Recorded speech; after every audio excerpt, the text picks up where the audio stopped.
What's going on, guys? Welcome back to the channel. Today's video, I'm going to go over the trades that we took on Friday as well as the game plan going into this week. So last week the market was bearish the entire week because of this 30-minute chart right here. The 10's above the 50 on the 590 puts or whatever we had throughout the week.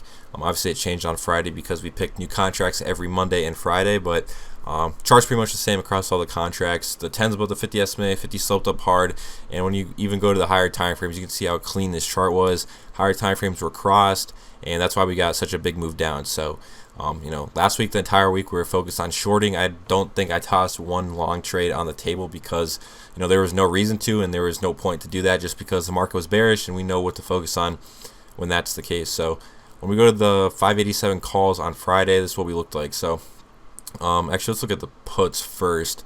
So off of open, we were in a weird spot kind of all the way up here. So we're off of open, we opened up in this area. There's no trade to take until we get this 50 dip. So we came down to the 50 SMA right here. If you bought this initial dip, you got like 100 points on NQ because it doesn't really show on the chart, but one of the 5-minute candles ended up wicking really hard, and it was like 100 points in NQ. So if you took that paid. I got back in on the second dip down in the 50, and I got stopped out on this for like 20 points. It was a really small loss because I was pretty much using that last candle's high, which was the dip to the 50, as my stop. So if it went past that high, it most likely wasn't going to hold. So that's why I kept my stop pretty tight at 20 points, and that was that. We ended up breaking below the 50, and I tried it actually one more time, and then that last trade was a break-even trade because I saw us come down to the 50 and hold it. So I was thinking maybe we'd get back above the 10, but that wasn't the case. We were up a little bit, and then it came back to my fill, and I got stopped. So those are the trades you could have taken right off of this side of the chart, and then 10 went below the 50.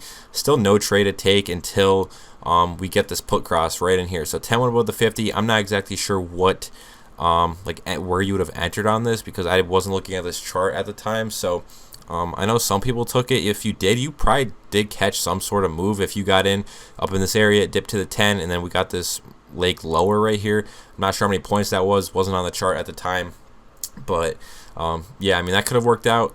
And then we came back down to the 50 here. You don't buy this 50 dip because this 50 SMA is super ugly. It's sloped down, so there's no trade until we reclaim the 10, or not really reclaim the 10, but get back above the 50. But this 50 SMA still was sloped down the entire time, so there was no trade to take here as 50 never got to curl up or flatten out.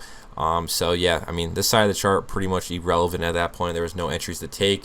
And then when we go to the call side, this is what we looked like. So the first tap in this 50 SMA up in this area, I mean, worked out great. We got like pretty much 2 taps of it. This one was a better entry just because it was closer to the 50. So at like 1220, could have shorted that, ended up marking the top for quite a bit, and that probably gave, I don't even know how many points, like 150 points on NQ.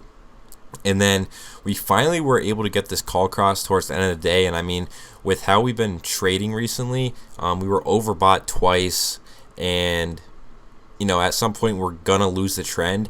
And once this chart pretty much crossed, I mean, there was a good chance we were gonna rip because the calls haven't been able to cross the last, I don't even know how many days, like 5-6 days. So when we got this cross, you could have taken this. I think you could have taken it just because overbought twice. End of the day rip was likely to be on the table. I feel like this was a good trade to take. 10 went above the 50. Whenever the 50 started curling up in this area, you could have entered, and you could have got a good move. Even though it is against the trend, I mean, it's kind of just like scenario based. I mean, once you trade the system for a while, you'll understand the types of trades that you want to take, and sometimes it is against like the main trend. Just it just comes with experience with trading the system, but trading this probably for like 2 years. So knowing the ins and outs, like these little things could help you, and you'll learn later down the line. Because I mean, like, being overbought twice, even just being overbought once is a pretty big deal. Usually after we hit overbought, we do lose the trend on the 30-minute, and that wasn't the case. We didn't lose the trend on the 30-minute. We ended up holding it and going even lower and hitting overbought again. So we were due for some strong bounce because of hitting overbought twice, and just pretty much got a reset on the contracts and flip neutral for a little bit, maybe even flip bullish. But I do think we'll see some more downside in March. Maybe we get some sort of relief bounce this week, and then from there probably eventually cross bearish would be my guess. But I'm just going to be focusing on the charts, do exactly what the charts tell me, and that's exactly what we're going to do. So this call cross end of the day, you could have taken this. But other than that, those were the trades you could have taken. This week was very easy. I mean, the 30-minute was crossed the entire time. You just focus on the short trades. If you took all the short trades, you'd be very green on the week. If you took every trade the system gave, and yeah, you would have done well this week. So going into tomorrow, I have no clue what contracts we're going to get. We might get like the 605s or something like that, 600, 605s. Whatever one. I'm trying to find where the 605s were. Let's see. I think I had them pulled up. Yeah, so this was a 30-minute on the 605s. 30-minute 50 is near.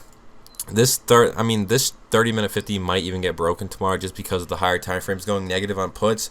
Again, gonna have to see what we look like at open, but a pump wouldn't surprise me at all. It'd be nice if we got the 30-minute cross. If that was the case, market's bullish, focuses on longs. That'd be very simple, going from trend to trend and not even have to deal with a neutral market. But again, if we're not crossed on the 30-minute on each side, then we're gonna be neutral. If the bulls somehow take this tomorrow, after with the higher time frame on puts going negative, then focus will be on the longs. 0 DT cross on calls.